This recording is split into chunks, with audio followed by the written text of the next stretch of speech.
One of the greatest quotes I saw around wellness said, if you don't take a break when you need it, your body will one day take one for you.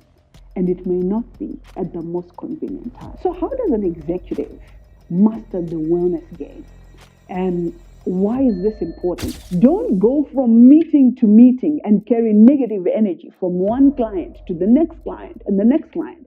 Because as you're doing that, your service level is deteriorating and your capacity to engage effectively is also deteriorating. And by the way, energy is contagious. So when you do carry negative energy from one place to another, you actually spread it across the organization. The second thing around mastering your wellness as an executive is centered around forgetting about the concept of work-life balance and thinking about it from a work-life architecture perspective. And why do I say this? Because work-life balance is a terrible metaphor.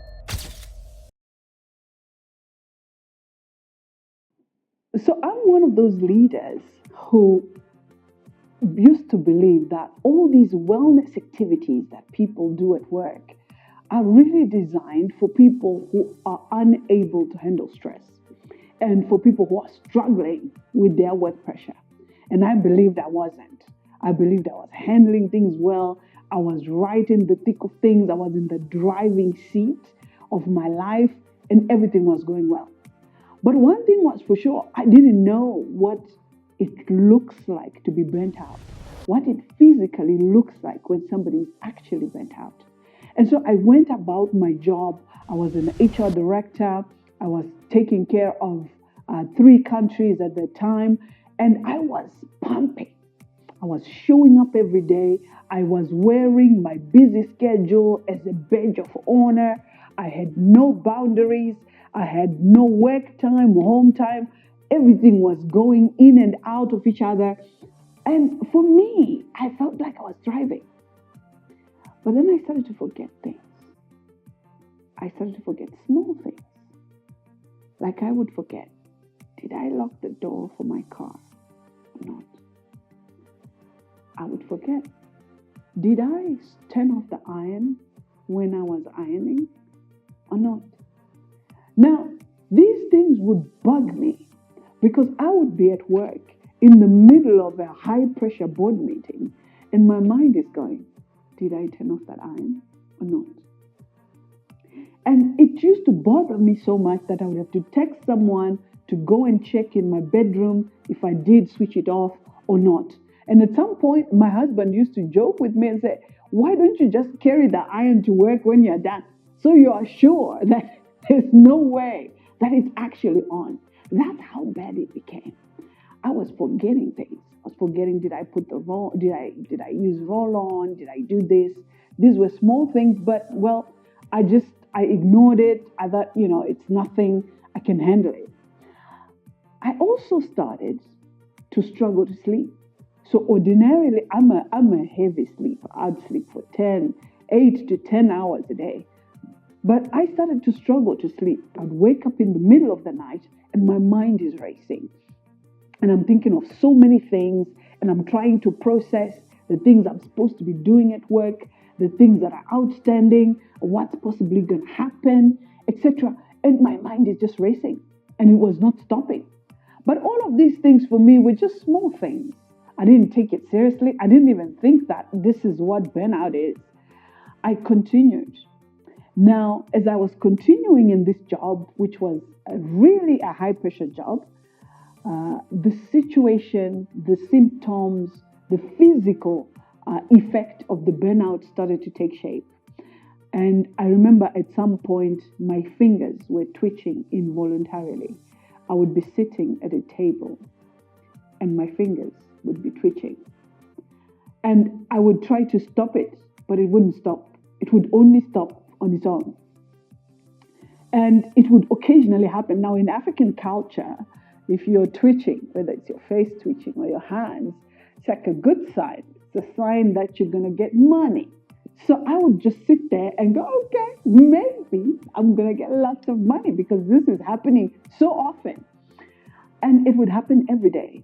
And it got to a point where on one of the days, I was trying to write my signature and my hands could not pick up the rhythm of my signature. And I tried. I tried multiple times and I couldn't understand why I couldn't. What I know my signature. Why can't I? Why am I struggling to sign? What's wrong with me? And I think at that point now, I started to think a lot about it. What's happening to me? There must be something wrong. There must be something I'm not doing right. And I started to get snappy. I started to get snappy with my team. I would get irritable. If somebody did something small, I would snap. And this is so out of character for me because I'm like a bubbly person. I do criticize my team, but I always try to be sensitive about it. But at that point, I wasn't sensitive at all. I'd lost that tact to really give somebody feedback in a very, constructive manner. I'd become ruthless in the way I dealt with my team. The real turning point for me happened one day. I was in a meeting. It was an exco meeting. I was presenting to multiple directors. And as I was doing that, one of the directors, who is someone I always used to have fights with, made a comment. Now, this comment was a racially charged comment, which I found to be very offensive. And normally, when something like that happened, I would just make a professional comment for the person who made that comment to kind of take it back. But on that day, I was so pissed off. I've never seen myself get to that point. I was so pissed off and I became very, very angry and very violent. I actually threw the clicker that I was holding at this person and I walked out of the meeting. And I stomped out of the meeting and I told my boss, I don't need this job. But I needed the job. I did. But I had reached a point where I was failing now to realize that my own behavior was now counterproductive. I was actually at that point the custodian of business code of conduct. And what I did that day was uncalled for and unprofessional. But I didn't see it in that moment. I was not myself anymore. I had lost my cognitive capacity to think fast enough to know that this was really unprofessional. I drove to my house, sat in the house, and I said, I'm not going back there. My boss followed me and she had a conversation with me about what had happened. The long and short of it is that my boss had seen it, that I was burning out, but I hadn't. And she said, listen, Precious, I think you need a break. And I'm going to give you time. I'm going to pay for you to go and spend some time in Dubai, which is one of our businesses is there. You're going to spend that time there and you're going to be doing some benchmarking, learning what they do there, which we don't do here, so that you can just open your eyes. But in the meantime, for me, it's more about you taking a break, you being in a relaxed environment, and you coming back fresher. And so that's what I did. I spent 30 days in one of our businesses, which was in Dubai. And during that time, I don't know when, I don't know where, I don't know why, my fingers stopped twitching. During that time, my signature came back again. I could write my signature again. My sleep came back. I stopped all of these problems I was having of being snappy and all of this. It all came to an end. I don't know when and I don't know how. But I just know that that break did it for me. During that break also, before all of this happened, I had shaved my head. It's the first time in my life that I shaved my head. And when I look back at it now, I can't understand how I got to that decision. Very out of character. But at that point, it made a lot of sense. Now, why am I telling you this story? I'm telling you this story because a lot of executives that are in businesses don't know what are the signs of burnout. They don't know what a body does when it gets to its limits. And they don't realize that being busy is not a badge of honor. And they don't realize that sending emails at 3 a.m. or working until 12 midnight every day is not good for you. Yes, we do want our businesses to succeed. Yes, we do want our companies to grow, but we must do it sustainably. And we must understand that no matter how sharp you think you are, no matter how driven you think you are, your body has its limits. And we must know what those limits are. And we must know how to read the signs with those limits. One of the greatest quotes I saw around wellness said, if you don't take a break when you need it, your body will one day take one for you. And it may not be at the most convenient time. So how does an executive master the wellness game? And why is this important? So key thing is that wellness is not so much about mental well-being as it is about creating sustainable performance. It's really about ensuring that your cognitive capacity is preserved and you have enough energy and enough cognitive capacity to carry you through each day and through the challenges that you have.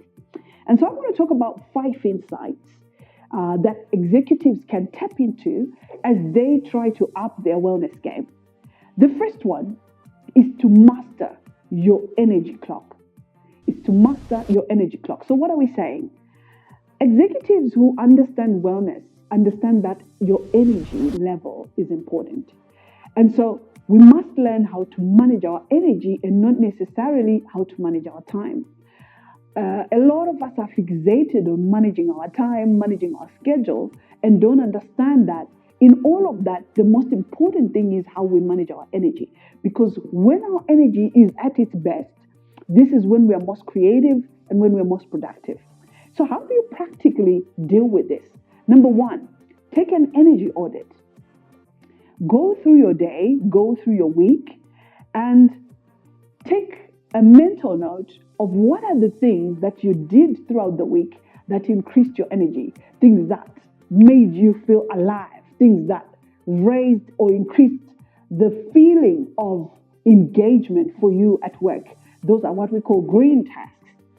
And then also make a mental note or write it in a notebook, the things that you did that were sort of mid. So, it was not a high energy, it was not low energy, it was just what it was. This could be long meetings, it could be, speaking to a colleague about something, it could be taking watching a company video on something. Whatever it is, make a mental note of those things. We call them yellow tasks. So what are those yellow tasks that you have in your day? And then finally, make a mental note of the red tasks.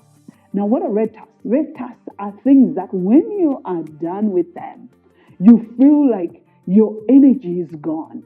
You feel drained. You feel like you've done so much. And you feel that your mind has become fuzzy and you have a mental fog after that. So those are tasks that really drain your energy. And what could they be? They could be tasks where you're having a difficult conversation with an employee. It could be a task where you're negotiating with a difficult customer. It could be something where you're talking to your boss and trying to give them feedback about something that's not working for you. Whatever those things are, you need to make a mental note of what are the red energy draining tasks. Now, what you want to do once you have that, what you want to do is make sure that as you plan your day, because as an executive, you have control over your day. So as you plan your day, you want to make sure that you have green tasks early in the morning when your brain is alive and you're feeling energized. That's the time to do them. And your yellow tasks are somewhere in the middle of the day. And then the red tasks, you leave them for the end of the day. This ensures that you don't start your day with things that drain your energy. And then the whole day after that, you're completely checked out and you can't function at your very best. So make sure all your red tasks are towards the end of the day where they don't affect anything else that happens in your schedule after that. So manage your energy. more than you manage your time. The second thing around mastering your wellness as an executive is centered around forgetting about the concept of work-life balance and thinking about it from a work-life architecture perspective. And why do I say this? Because work-life balance is a terrible metaphor. It assumes that life is it's on a scale that is perfectly static and which can be manipulated in one way or the other. And it fails to take account of the dynamism of the lives that we live. And it also gives an impression that you have work on one side and life on the other side. And it forces people to think that when they're working, they're not living. But that cannot be any further from the truth. Our work is our life. We find purpose in our work. We find meaning in waking up every day and doing something that fulfills us. So we can't separate our work from our life. However, we have to think about it from the perspective of, on this entire journey, I have priorities that I have which are changing at any given time. There are days when my work demands so much of me, and maybe on those days, I'm giving more effort on that side. And then there are days when my family demands a lot from me, and on those days, I will put more effort on the things to do with my family. And so a lot of it is around how I prioritize things at the different points in my life, and not necessarily chasing balance as a goal. Balance as a goal is a myth. It's perfection. And because of that, it forces a lot of people to be striving towards an unrealistic goal. It also forces women who have the double burden of being societally a perfect wife, a perfect sister, a perfect mother, and also the burden of being a perfect employee on the other side.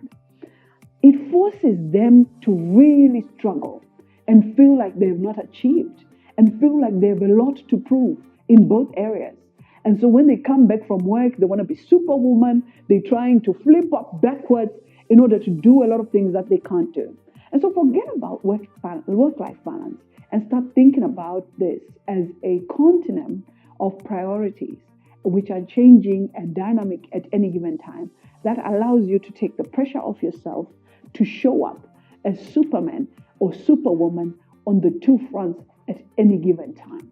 The third insight I want to give around this issue is really for us to move from thinking about wellness recovery and focus on prevention. A lot of the wellness initiatives that are there are really centered around helping people to recover from stress. We should try to move upstream and actually prevent people from getting stressed. And normally, people get stressed when they can't deal with things that they are faced with, when they don't know how to manage them. And, their expectation is now, the expectation and the reality are too far apart that the person cannot deal with this.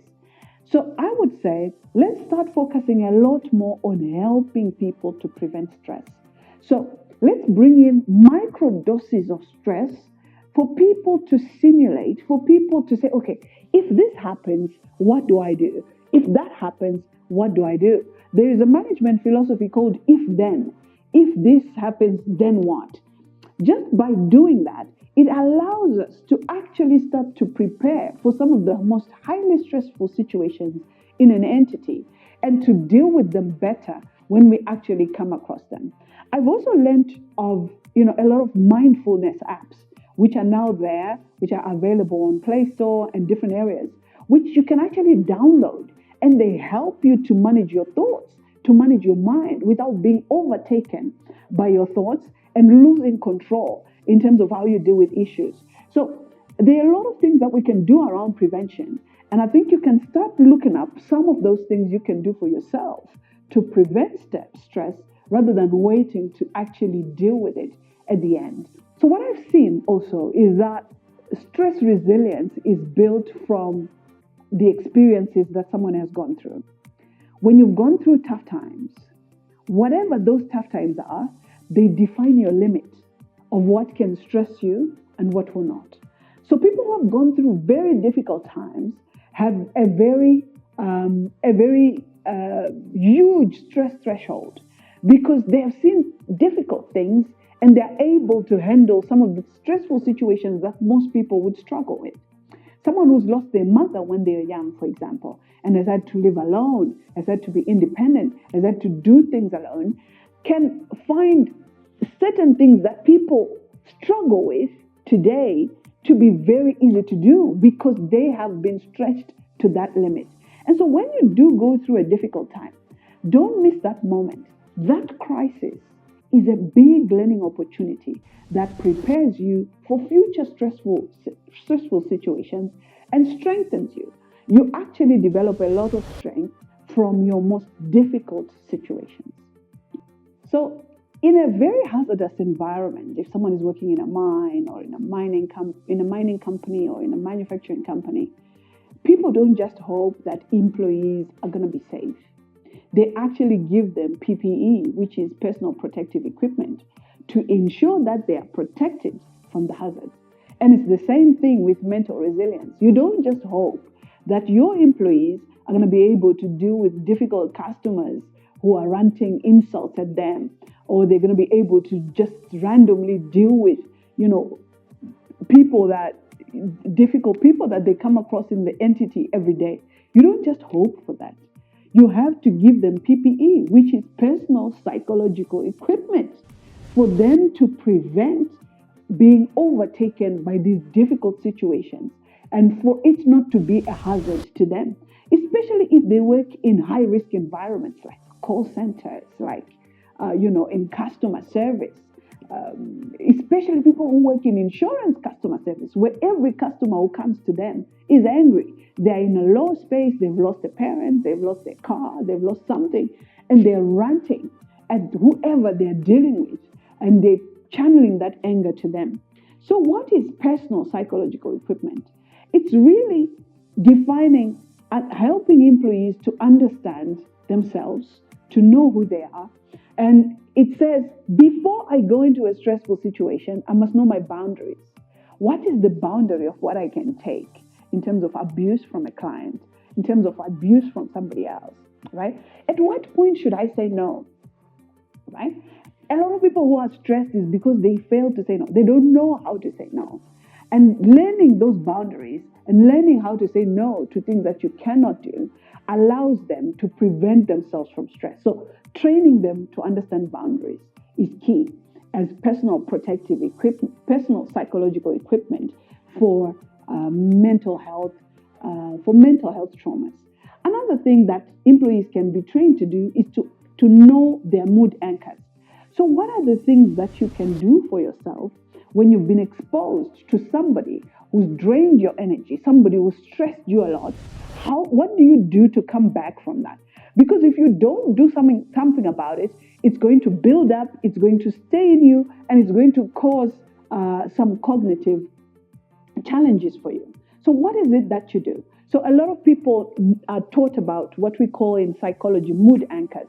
What anchors your mood when things go wrong? Some people go running, some people go walking, some people listen to music, some people talk to somebody that really lightens up the mood for them. What is it for you? Do you know what helps you to get out of a bad situation? Because every time you get into a situation like that, it's important that you tap into your mood anchor and get yourself back on track so that you're managing your energy and staying afloat at any given time. Don't go from meeting to meeting and carry negative energy from one client to the next client and the next client. Because as you're doing that, your service level is deteriorating and your capacity to engage effectively is also deteriorating. And by the way, energy is contagious. So when you do carry negative energy from one place to another, you actually spread it across the organization. And finally, number 5, you need to have some level of productive paranoia. And what do I mean by this? As an executive, you need to have some level of worry about what could go wrong and how do I mitigate against what could go wrong. which is a concept that we use when we are leading businesses and leading our teams. We are always thinking about risks, and we're always saying, how will we mitigate the risk when it does materialize? So I want to bring that concept back to your mental health and say, you must also have the same level of risk management when it comes to your mental health. You wouldn't leave your clients' assets exposed without managing the risk. And so why would you do it to your own mental health? So what do I mean by this? So effectively, we are saying you need to identify your threats. What are the things that really cause you stress in the workplace? Identify your threats. What are those things? What drains your energy? What causes you stress? What's making it difficult for you to show up at your best? All of those are your threats, right? And then assess your vulnerabilities. Why are these threats so significant to you? Is it because you're a people pleaser? You're not good at saying no? Is it because you don't know your boundaries of where you start and begin? Is it because you were not taught how to prioritize, so you don't understand that? Is it that you've never been trained how to manage people? What are your vulnerabilities that are causing this threat to be significant? And then finally, how do you mitigate the risks associated with this threat?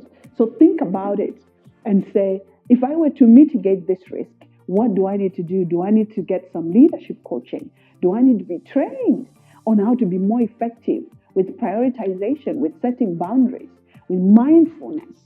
Do I need to understand what burnout is, what it looks like, and how to get myself back on track? Whatever it is, find a way to mitigate all those risks and have that plan for yourself in the same way you have that plan for your business. Thank you very much. Till we meet again next time.